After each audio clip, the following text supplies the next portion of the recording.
बच्चों ये railway exam का क्वेश्चन है, इसमें पूछा है 90 के कितने 1/3 है। तो बच्चे क्या करते हैं, 90 मल्टीप्लाई बाई 1/3 कर देते हैं और आंसर आता है 30।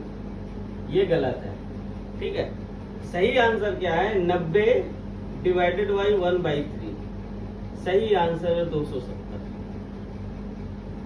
सही आंसर 270 इसलिए है, इसमें 90 को 1/3 करने के लिए, 1/3 करने के लिए नहीं बोला है। इसमें बेसिकली 90 को ये बोला है कि कितने 1/3 हम जोड़ेंगे कि 90 आएगा, ठीक है। तो 270 1/3 जोड़ के 90 आएगा, ठीक है।